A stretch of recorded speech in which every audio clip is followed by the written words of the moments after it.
Hi everyone, welcome to our Grumpy Old Men. I'm Tim Newton. This is Steve Ross. Okay, I'm glad you can remember because I was a little bit concerned for a moment there. I didn't know what my cue was. That. Okay. It's always that. Now I know. Now this is why we rehearse. I've got 3 fast questions for you. Okay. These are 3 rapid fire questions. You don't know what I'm going to ask you. How do I stay so darn good looking? Diet and exercise. I avoid both. Yes. Okay, here we go. Are you ready? Yes. Okay. What is your favorite band, composer, or musician? Oh, gosh, my favorite. I try not to deal in absolutes, but my musical tastes were set in the 70s when I was a teenager. I like Southern rock, Lynyrd Skynyrd, and the Allman Brothers, and the Beatles, and the Stones, and all of the stuff from that era. Favorite band, composer, or musician? You need to give me one. Black Oak, Arkansas. Wow. Okay. Silliest thing you've ever bought? This shirt. That's a nice shirt. Thank you. Yeah. Well, that's the silliest thing you've ever bought. I spend a lot of my time buying toys in southern Thailand. So there's that whole end of the room is full of silly things. What about when you were younger? When I was younger, silliest thing. My marriage license. I think that cost me 30 baht. That was a stupid mistake. I just thought you were going to say something like that. Yeah. Well, you read the book. So. And happiest. This could be a bookend to your other one. Happiest day of your life? Either day, either of my children were born. Oh, that's nice. Yeah, well, I am sentimental. Just want to share with us where your children are now, what they're doing? You can say no. My son sells residential real estate in Oregon. Yep. And my daughter, I have no clue. I have not heard from her in 3 years. Okay, well, let's hope you do. That'd be a good day. Yeah, that'd be awesome. Yeah. So a lot of the narrative over the past couple of weeks in the media, and I'm glad to say that it has been reported widely in Thai media. Oh, by the way, hello to the ducks. Chad and we got some suggestions for their names. Yeah. Chad was one of them. I can't remember the other Tweedledee, Tweedledum. Now we have four of them. We've got 4 ducks, and they're all helping out. They all need names. So the air pollution problem in Thailand, it's been awful. I mean, even here, you look out to the hills, they're all a bit hazy. This is air pollution being blown down, in our case, into southern Thailand from fires in the southern part of Myanmar. But up in the north of Thailand, it's just a whole different ball game, where yes, we can see your cups and your turtle stickers.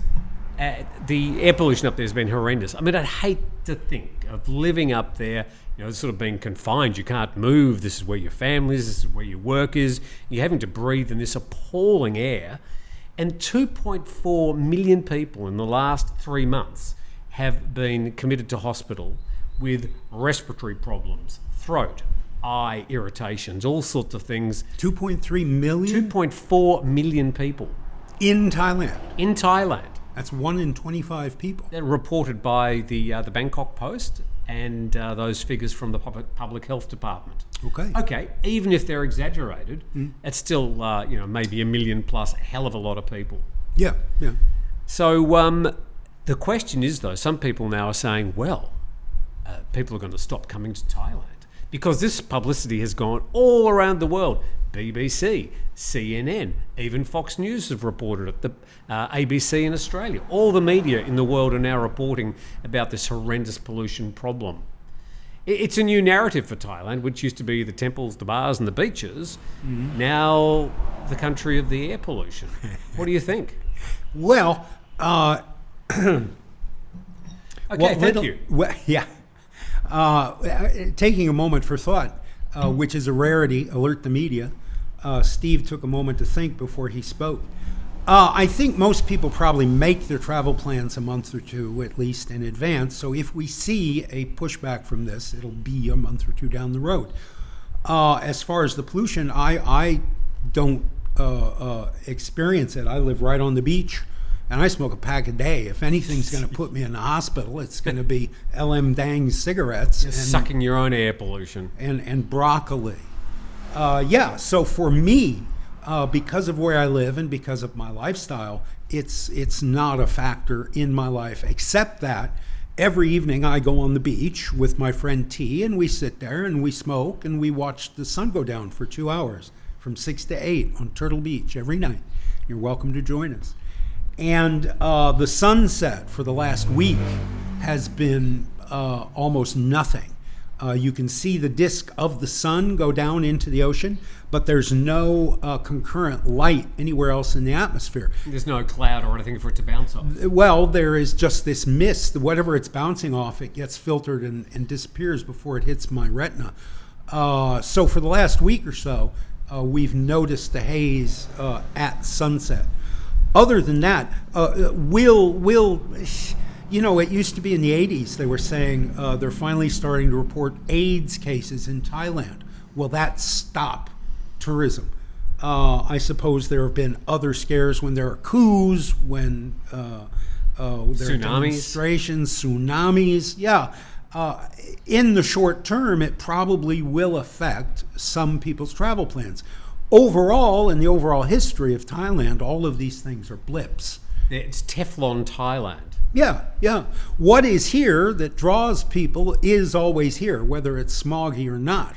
And if you're the type of person who wants to come and sit on the beach and eat seafood and go to a bar and do whatever, then you're probably still going to come. Now, it's interesting, and it's partly because we had this surge of tourists at the start of the year, concurrent with the high season. We've now had Songkran. We're now entering what is traditionally the sort of the low season, and the wet season will come probably before the end of this month. Quickly. It has been very hot. Although hot and today dry. we've got a very pleasant sea breeze wafting through your palace. Always do. So there has been a marked drop-off of the number of people coming here. So some people are saying, well, it's the air pollution. I'm not sure if that's the case, because if you maybe were heading to Chiang Mai, you'd say, maybe I'll go down south instead. But a lot of the excuses when people say, oh, it's too expensive, or I don't like the road traffic, or the beer's expensive, they say, oh, I'm going to Cambodia, I'm going to the Philippines, I'm going to Laos instead, as some sort of retribution to the comment section or the Thai government. What would you say to those? Well, yeah, that'll show them. Yeah. Like we care. Yeah. What would you say to those people? Bye. Yeah. I spent 25 years dreaming about coming back to Thailand. I did not dream of coming back to Cambodia or the Philippines. I'm sure they're nice places. I'm sure Malaysia, Laos, anywhere. If that's your home, if that's where the people you love live, then that's a nice place. I spent 25 years dreaming about Thailand, and I will stay in Thailand until they carry me out of this sushi restaurant in a black plastic bag. So you guys, people piss and moan all the time. Old men particularly piss and moan. There's even an internet show, I think, called Grumpy Old Men, because it's a trope. Old men, piss and moan.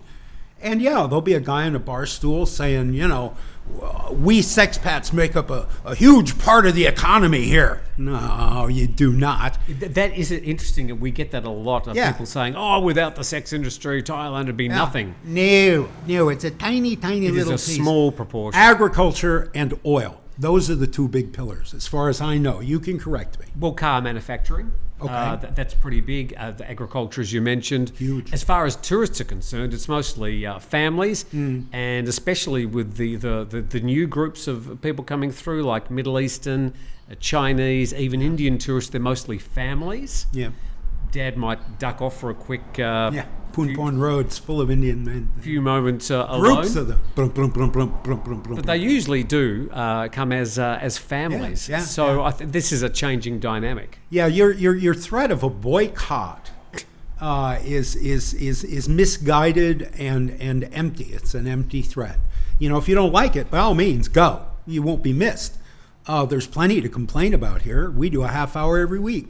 But don't think that you deciding to go buy beer and sex in the Philippines is going to be noticed by anybody. You won't be missed. Have you been to Cambodia, Laos, or Philippines? No, I hate to travel. No.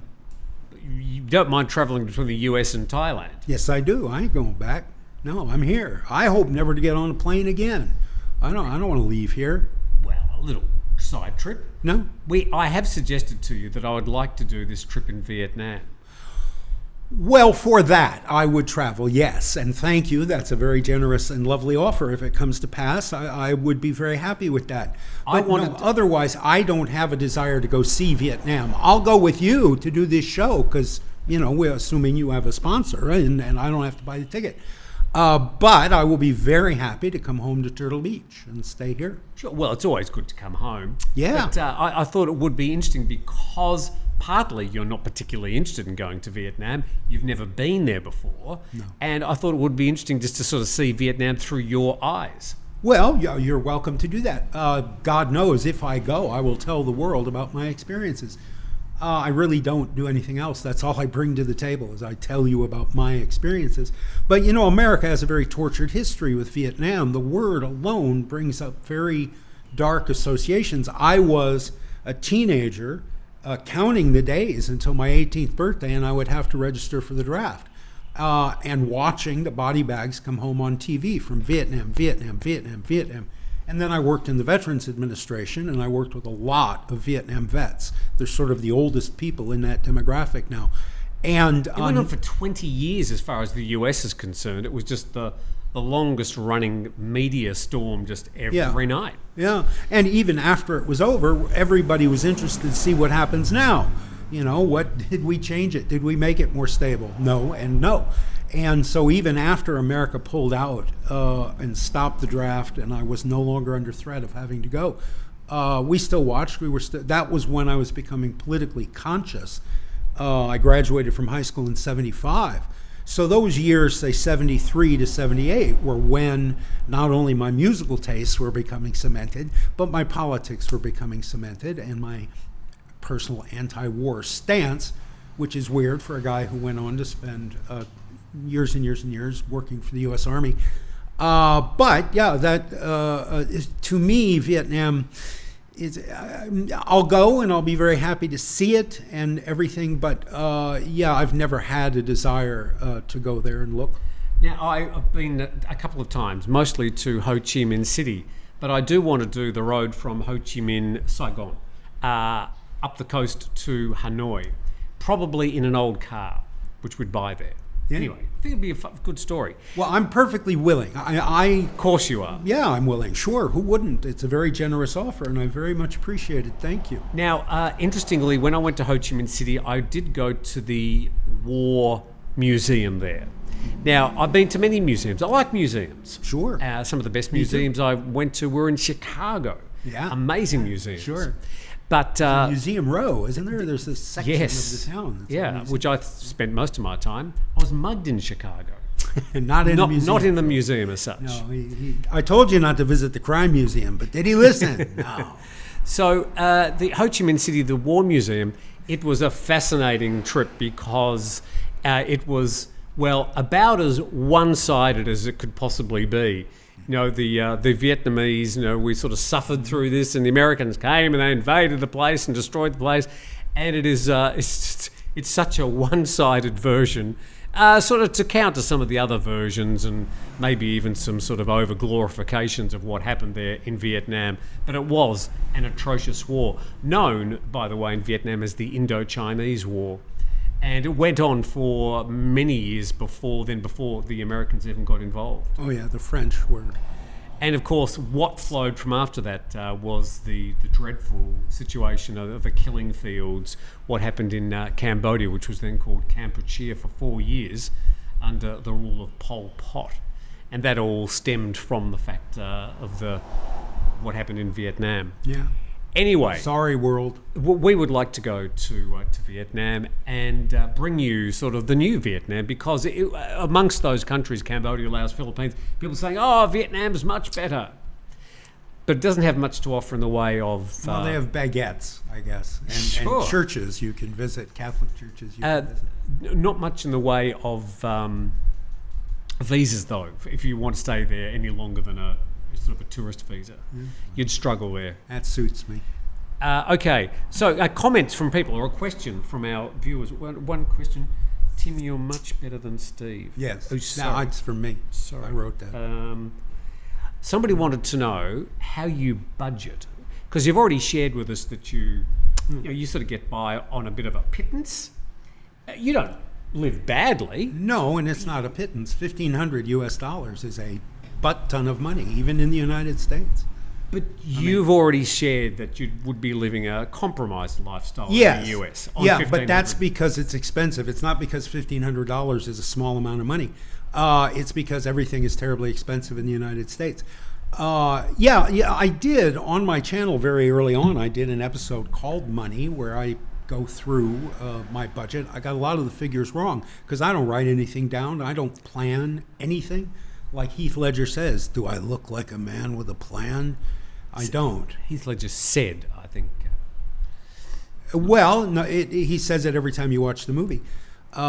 Movie characters are eternal, that's a subject for half an hour right there. Does immortality confer upon the man who writes a book? Is immortality conferred upon a man who writes a book? It's a very old Zen koan, I guess. But anyway, so my budget, I live on $1,500 US. The rent on this place is 6,000 baht a month. The deal of the century. Yeah, but you can look around and find other deals. If you need to, there are very nice, not very nice homes. You know these shotgun homes, banteo, the connected homes that share interior walls, and they're built, we call them shotgun homes in America because you can shoot a shotgun in the front door and kill everybody in the place because it's just long and straight.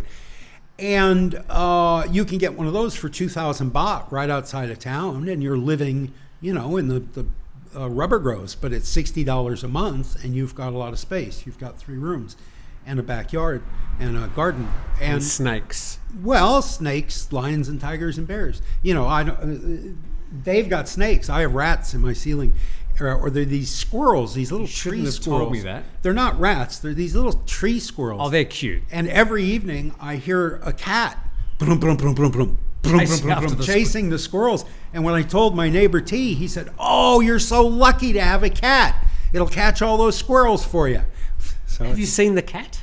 Do you know him? Yeah, he's a black and white cat. He actually, I think, came with the big trucks for the Turtle Festival. And these people are gypsies, right? They go festival to festival to festival and sell their products on these great big 10-wheel trucks. And sometimes cats get on in one village and they get off in another village. And then now they're a feral cat in that village. And this black and white guy, he was healthy and fat and well-fed when I first spotted him. And now he's much leaner and much more skittish and off-putting. Are you going to feed it? Oh, God, no. Ask it into the house? No, I don't keep mammals. I don't keep. I keep fancy goldfish. You've kept a few mammals in your time. My mother is a rescuer. We always had a house full of mammals, cats and dogs. We always had a house full of cats and dogs. But I don't want. They live a long time. I am not sure that I will live that long. I don't want to take responsibility for an animal and then just suddenly abandon it. But no, this cat does that. So 6,000 baht a month is my biggest single expense for this where I live. Motorcycle is 3,000 baht a month. I have not purchased a motorcycle because my future is somewhat in question. And other than that, typically here in town, there's a place right outside of town, Pad Thai for 30 baht. I don't ever pay more than 70 baht for a meal if I can help it. And it's good food. It's locally cooked, locally sourced, fresh, everything right out of the ground, right out of the ocean. I eat a very healthy diet. And I have ground coffee, cigarettes, and broccoli. And I have not yet, I've been here 10 months, I have not yet spent the whole $1,500 US. I have a surplus. So what are your sort of tips on saving money? Is it the food or the accommodation? Oh, I mean, you're set here. Be easy to satisfy. It sounds trite. Maybe it is. Be happy with what you have. If you can't be with the one you love the one you're with. My needs are just that, my needs. I don't include my wants. If I had more money, would I find places to spend it? Yeah, probably. I could always use another checkered shirt. Okay, so if you, speaking of which, so if you had double the amount of money, what would be the first thing you'd be spending it on each month? So your budget's now 3,000. More pot. a month? Yeah. I'd go back to smoking American cigarettes. I'd go back to Marlboros. LM Dang, they're kind of sucky. But if you buy the Song Lek, the small pack, the cigarettes... Don't advertise cigarettes. Oh, sorry. Sorry, YouTube. So even crappy cigarettes won't incline you to give up? No. I gave up for 2 days this week. And I threw a floor fan at Khun Cham Nan. So I'm glad I wasn't here when you were... it was ugly. You would have been a very grumpy old man. It was ugly. It was really antisocial behavior. And he's my best friend in the world. And I washed the fan, and you know how you then have to put that grill back on the front of the fan? Oh, that's hard work. I was not in a mood to be frustrated. And I used to be very manually dexterous. I used to work in props. I used to build models. I used to work in small scale. And now, because I'm 65 and I've been, abusing myself my whole life, my hands are not steady anymore. And doing any kind of fidgety work like that is difficult. And putting those covers on the fans, you have to be a brain surgeon. So I picked it up.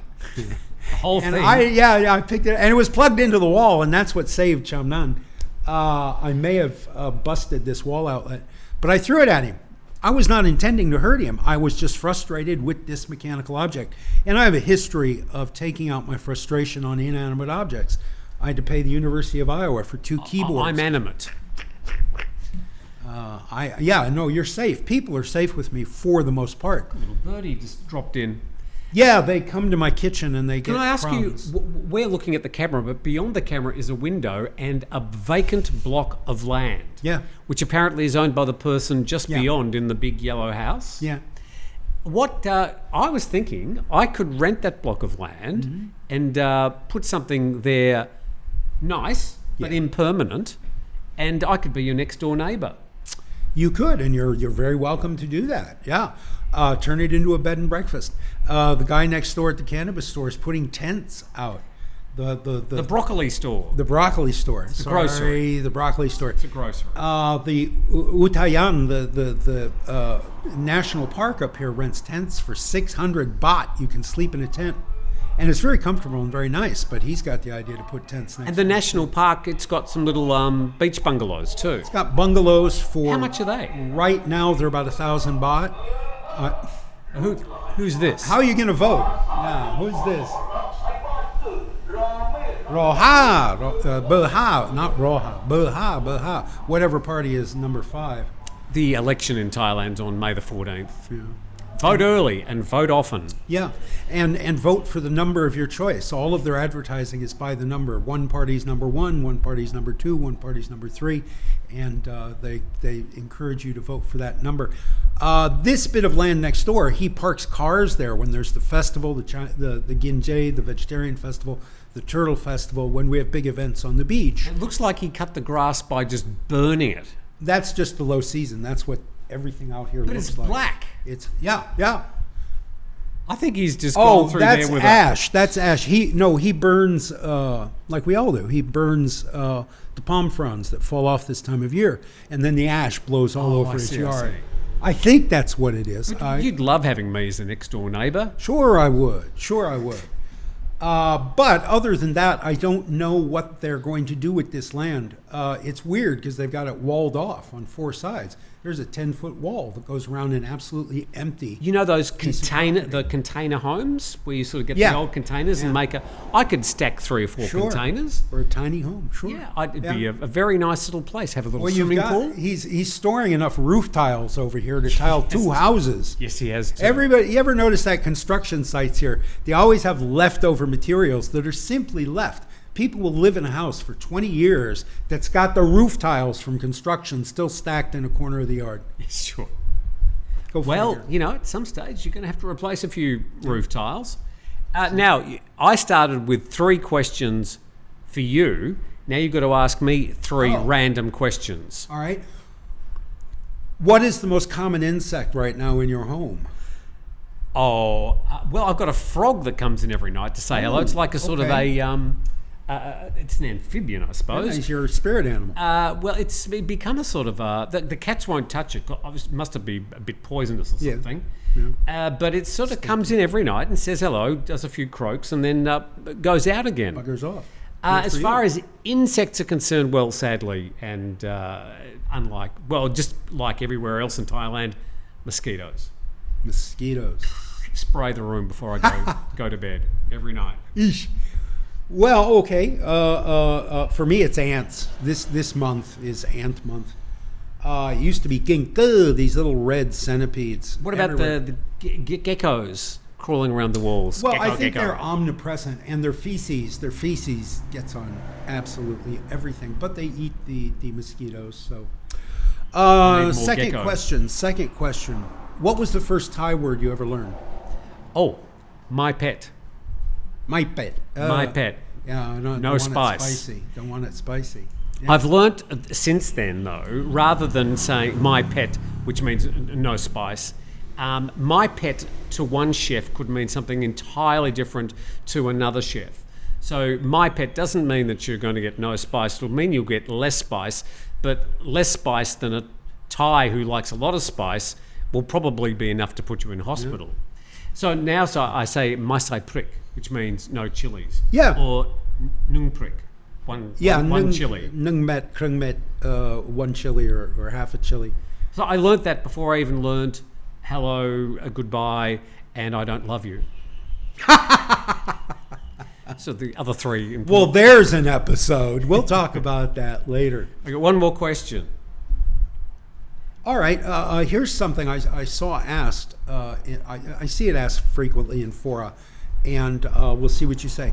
In retirement fora, how much of your net wealth do you keep in Thailand, and how much do you leave back home? 100% in Thailand. Everything is in Thailand. Me too. I took everything out of my bank account, my dwindling bank account back in Australia, and I got a small container, threw all my good furniture in there, and moved to Thailand. And I've now got more money in Thailand than I had back in Australia because I work my ass off. Yeah, and you've been smart and successful and careful. Well, Steve pays me to come up to Thailand every week to the program. That's a large proportion of his $1,500 every month goes to paying me. Cut my weeds. That's all I can pay for. But Stanislavski says commitment. The performance is about commitment. And I think that there is a different mindset if you do bring it all. If you commit 100% to this country, I have very little to commit. It's not a brag. In my case, the mere fact is I don't own anything or have anything except my Social Security. What about back in the US? Do you have a bank account still? Yeah, because I've been lazy. I haven't got a Thai bank account. And getting Social Security sent abroad is, I'm told, difficult. So I have my old credit union in El Paso, Texas, and I have their bank card, their ATM card, and I just take cash out of the ATM. I live a completely cash life. Would they transfer it to Thailand, to a Thai bank account? I haven't a clue. I suppose I could go online and do a bank transfer myself. Because you are losing a lot of money at the ATM. I don't go that often. It's 300 baht every time I go. I go twice a month. So it's 600 baht a month. We'll have a talk about that later. Okay. So there you go. Thank you very much. I have a financial advisor. Not a very good one, but between the two of us, we'll come up with a You've solution. made money in Thailand. Do you know what percent of Farang who come and invest here actually ever make money here? Well, it's not that I invested so much. 0.00001%. You've worked. I've worked. Yeah. Since day one, right? I've worked. Yeah. The best 8 months I've had, 7 months I've had in Thailand of working career have been the last 7 months since I've not been working for another company. With those guys? Well, and the guys before that, I was working at... what's he doing? Doesn't mean anything to me. Mime. Right. I'm very happy now, making more money and coming from a variety of sources and soon to be another source. And This guy, huh? This guy. Look at this. well, yeah, I think Guys come here and work and don't. I mean, thousands and thousands of Yeah. guys invest. They work. They're smart guys who are successful back home, and they crash and Yeah. burn in Thailand. You've done it. well, and I'm very proud and happy of that. But it's mostly just survival. If I don't do it, nobody's going to. I mean, you're not going to look after me. Heaven forbid. I could be your slave or your boy toy. You would end up being the person I threw a floor fan at. Yeah, I live alone for a variety of I reasons. would have been wearing a fan. Yeah, Steve is unlivable. Steve does not do roommates. Thanks for coming along. By the way, we're in your house, but Yeah. thank you for letting me come to your house. Thank you for being here, Steve. We'll do this. Is again. that it? Are we? That's a half an hour. That's more than half an hour, and they're going to kick us out. So thanks for coming. Thank you for having me. I love this, Tim. This is a lot of fun. And I love you. Thank you, people, for coming. Like, subscribe, and share. And check out my channel if you get time. Steve Ross, R-O-S-S-E. A special thanks and a special hello to Clive Baxter. Clive, I love you, brother. He's been sort of laying low over the past week Yeah, since yeah. we mentioned him. Well, trolls kind of peter out. There's a new guy. Oh, you've got a new guy. You've got a new troll. What's his name? What's it? I forget. Peter Morgan's? I don't know. It's not a real name, so I don't know. But yeah, they come and Is they it John Swift? and you engage and they and then you keep them going. I can do it all day long. I can exchange You've got thoughts. the time. Yeah, I've got the time, and I love these exchanges. I love a debate. I love a good debate. And if somebody knows the rules of debate and doesn't indulge in fallacy, it can be a lot of fun. None of these guys has the steam to keep up with me. And don't get personal. I don't. Talk the issues. I had a guy. This most recent guy. He's trying to be intimidating by saying, "Oh, I know your ex-wife's first name, so you can use Google. My ex-wife's first name is in 5 books I've written that you can buy on Amazon." But he thinks he's being threatening and scary by divulging the address where I used to live. That's in the books too, dude. I had a guy named Peter from Florida send me a screen capture of my mother's front door that he got off the internet. That guy didn't scare me. So, that kind of stuff, that being scary from behind a keyboard, behind a fake name, doesn't work. Yeah. Play the game fair. All right? You got that off your chest? I did. Thank you for the rant. How's your blood pressure? Thank you for letting me vent. Who knows? We'll see you next time. Thanks for joining us on Grumpy Old Men. Bye.